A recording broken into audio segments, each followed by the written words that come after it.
Zee 24 तास एक पाऊल पुढे। स्टेफी ग्राफ जर्मनीची ग्लॅमर गर्ल आपल्या स्टाईलने तिने टेनिस प्रेमींवर चांगलीच मोहिनी टाकली आहे। टेनिस कोर्टवर ज्याप्रमाणे तिची जादू चालली त्याचप्रमाणे टेनिस कोर्ट बाहेरही तिचा जलवा होता। जर्मनीच्या या ग्लॅमडॉलनं 7 विम्बल्डन अजिंक्यपदं पटकावली, शिवाय आपल्या टेनिस करिअरमध्ये ग्राफनं सर्वाधिक 22 ग्रँड स्लॅम जिंकली आहेत।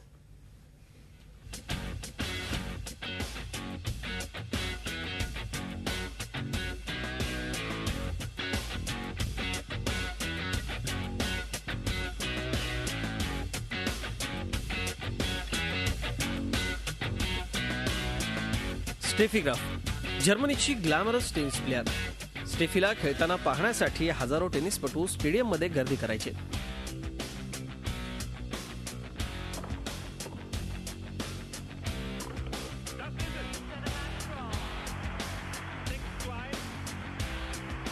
ग्लॅमडॉल तर ती होतीच, शिवाय आपल्या खेळानं तिनं साऱ्यांचंच लक्ष वेधून घेतलं होतं।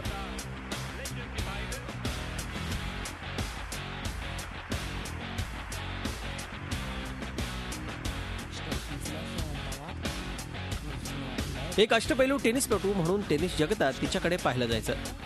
टेनिसमध्ये अशी कामगिरी करणारी ती एकमेव टेनिसपटू होती। उत्तम फुटवर्क तिच्याकडे होतं, शिवाय तिचा पॉवरफुल फोरहँड ड्राईव्हही अप्रतिम होता। त्यामुळे टेनिस कोर्टावर तिची हुकूमत असायची।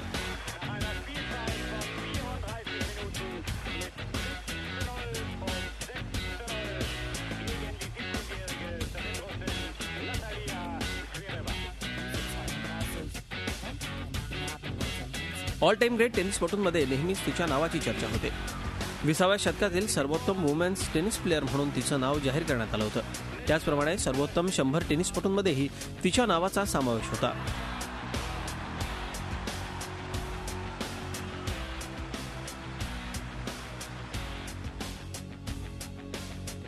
स्टेफी ग्राफनं आपल्या टेनिस करिअरमध्ये 22 ग्रँड स्लॅम जिंकली होती। ऑस्ट्रेलियन ओपन तिनं 4 वेळा जिंकलं होतं, तर फ्रेंच ओपनच्या ट्रॉफीवरती तिचं नाव 6 वेळा झळकलं होतं।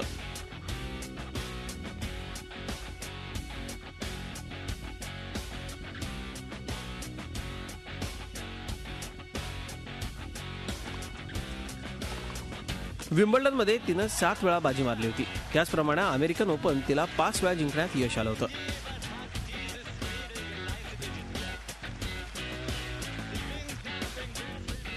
टेनिसच्या दुनियेमध्ये जे मेन्स आणि वुमेन्स टेनिसपटूंपैकी कोणालाही शक्य झालं नाही अशी कामगिरी तिने 1988 मध्ये करून दाखवली होती। 1988 मध्ये तिनं कॅलेंडर इयर गोल्डन स्लॅम पूर्ण केलं होतं। 1988 मध्ये स्टेफी ग्राफनं Australian open, French open, Wimbledon आणि अमेरिकन ओपन ही 4ही ग्रँड स्लॅम पटकावली, शिवाय ऑलिम्पिकमध्येही तिनं गोल्ड मेडलची कमाई करत ऐतिहासिक कामगिरी केली होती।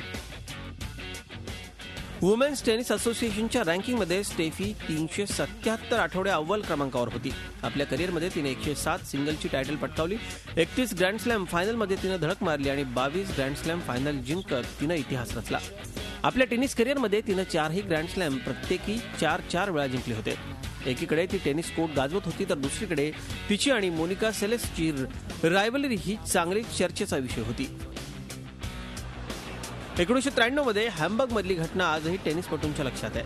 मोनिका सेलेसवर एका अज्ञात व्यक्तीनं हल्ला केला होता। मोनिका सेलेस स्टेफीची प्रतिस्पर्धी म्हणून त्याला नको होती आणि त्यामुळेच आपण मोनिकावर हल्ला केल्याचं त्यानं या हल्ल्यानंतर स्पष्ट केलं होतं।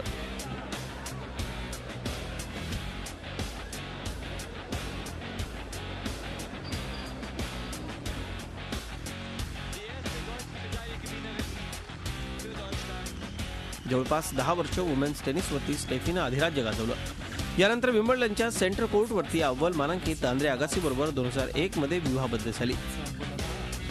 या दोघांना जेडन गेल आणि जॅझेली ही 2 अपत्ये आहेत। जर्मन ग्लॅमडॉल स्टेफी आजही टेनिस प्रेमींची सर्वात फेवरेट टेनिसपटू आहे। वैशाली देशपांडे, झी मीडिया, मुंबई। झी 24 तास एक पाऊल पुढे।